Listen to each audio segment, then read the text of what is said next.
মা, ও মা, বেলা হয়ে যাচ্ছে, আমি যাব বাগানে ফুল তুলতে। বাজারে বিক্রি করতে হবে।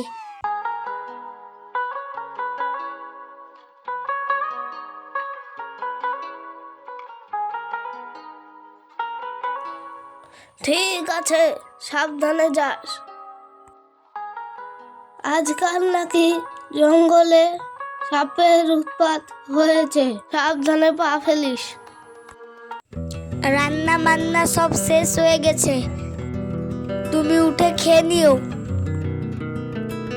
বেশি শরীর খারাপ হলে তুমি বিশ্রাম নিও। আমার কথা ভেবো না, এখন তোমার সংসার করার বয়স হয়েছে, এর জন্য একটু চিন্তা ভাবনা করো। বাপ মরে যাওয়ার পর তোমার নিজের কথা না ভেবে আমাকে বড় করেছো, আর তুমি নিজে অসুস্থ হয়ে পড়েছো। আমি তোমাকে রেখে নিজের সংসার কি করে করব? তুমি চিন্তা করো আমি কি ভালো থাকবো? আমাদের কাছে টাকা হলে শহরে বড় ডাক্তারের কাছে নিয়ে যাব। তোর সব স্বপ্ন পূরণ হোক, ভালো ছেলের সাথে বিয়ে হোক।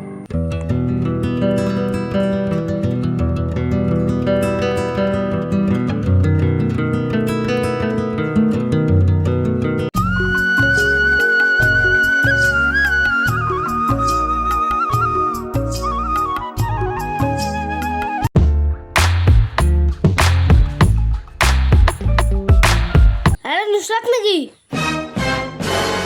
এই জঙ্গল জঙ্গল ফুল তুলে সংসার চলে নাকি? ভালো কাজ জোগাড় করতে পারিনি, তাই লেখাপড়া শেষ করতে পারিনি। বাবা না মারা গেলে হয়তো পড়াশোনা শেষ করতে পারতাম, ভালো স্কুলে পড়াশোনা করে চাকরি পেতাম। আমাকে দেখ, আমি বিয়ে করেছি সব থেকে বড় লোক বাবার বেটিকে। আমার শ্বশুরের বড় বড় ফ্যাক্টরি আছে। তুই তো ভালো, আমার আগে পড়াতে সবসময় এগিয়ে থাকতি, আর এখন বিয়ের পরে তোর থেকে জীবনের পথে এগিয়ে। তুই এরকম ভাবে বলছিস কেন? আমি তোকে ওরকম ভাবিনি।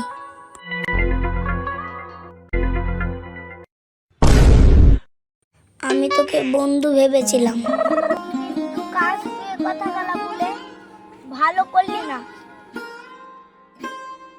আমার খুব কষ্ট লাগলো। তোর কষ্ট লাগলো তো আমার কি?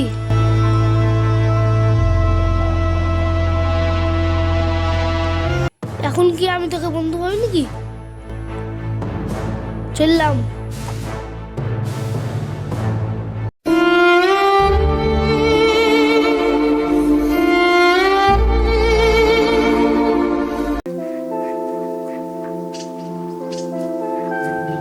জঙ্গলে এসে তো ফুলই পাচ্ছি না। যা একটু জঙ্গলের গভীরে যাই, ফুল পাই কি দেখি।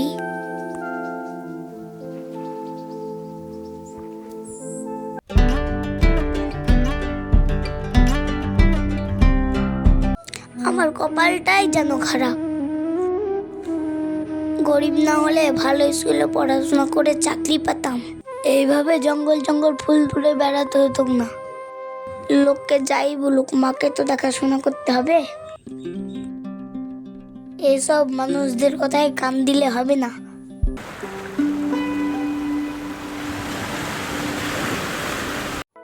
ওই তো অনেকগুলো ফুল দেখতে পাচ্ছি, ফুল তুলে বাজারে বিক্রি করতে যাব।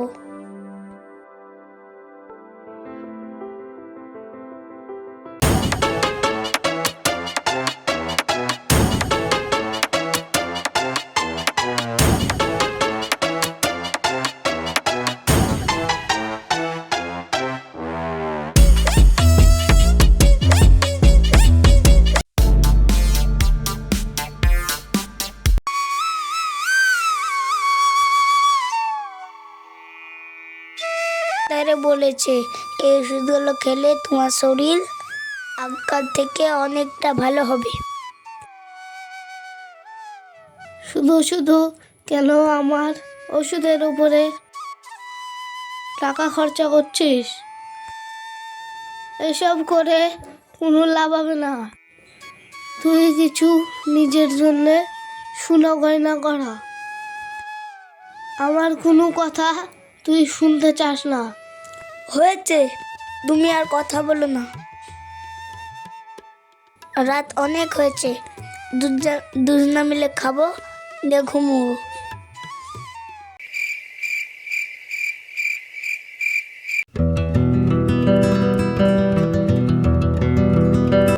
আমি একটু গভীরে জঙ্গলে যাব।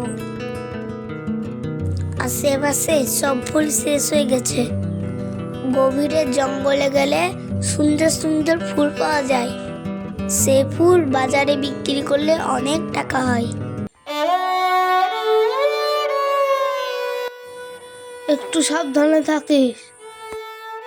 ফুল বিক্রি করে যা রোজগার হয় তাতেই আমাদের হয়ে যায়।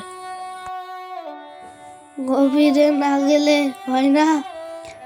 না মা, আমি তো টাকা জমাচ্ছি। ডাক্তার বলেছে 3 মাসের মধ্যে শহরের হাসপাতালে নিয়ে যেতে হবে। না নিয়ে গেলে তোমার খারাপ অবস্থা হবে। আমি থাকতে তোমার তা হতে দেব না।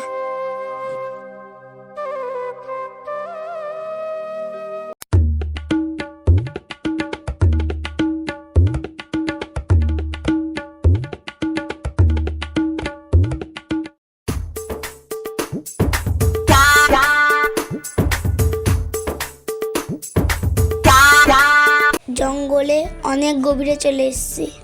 আশেপাশে কোনো ফুলই দেখতে পাচ্ছি না। জঙ্গলে কোথাও ফুল দেখতে পাচ্ছি না।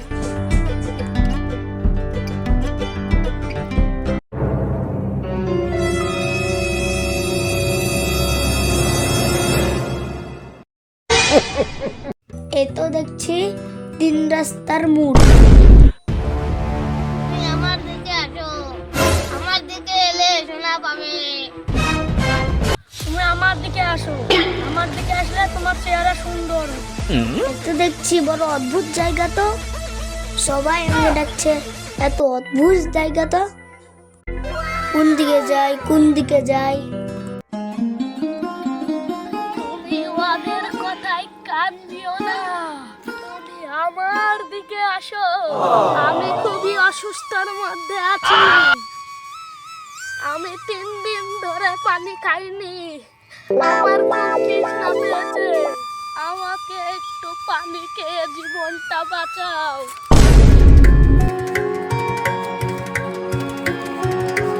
আমি কোন দিকে যাই? আমার তো খুবই টাকার প্রয়োজন, কিন্তু পানির ব্যাগারে বুড়ি মেয়েটার জীবন চলে যাবে। আমি থাকলে তা হতে দিব না।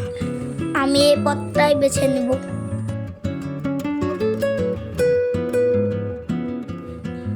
হাঁটতে হাঁটতে অনেক দূরে চলে এলাম। বুড়ি কই? বুড়ির তো সন্ধানই পেলাম না। কোথায় গেল, কোথায় গেল, কোথায় গেল? ওই তো বুড়ি বসে আছে, পানির জন্য কাঁদছে। এই নাও পানি। আল্লাহ, জানটা বাঁচালে। এই দিন আমি জীবনে ভুলবো না।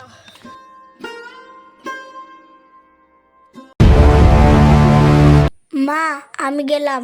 নিজের শরীরে যত্ন নিও।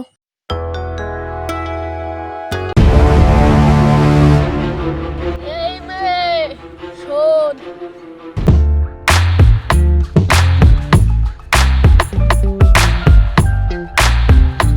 এই নাও মা, এটা তোমার উপকারের পুরস্কার। কি বলছো তুমি? হ্যাঁ মা, এটা তোমার। আমি ঠিকই বলছি। তাহলে তুমি কে? আমি একজন উপকারী নারী। আমার তো বিশ্বাসই হচ্ছে না যে এটা আমার।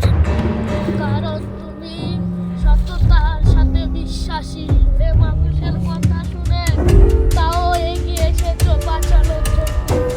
তাই এটা তোমার পরীক্ষার ফল।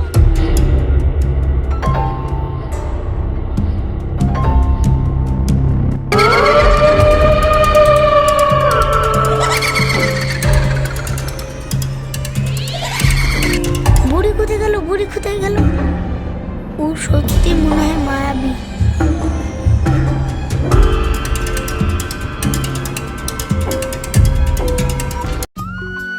রত্ন পেয়ে মা ও মেয়ে সুখে সংসার করতে থাকে।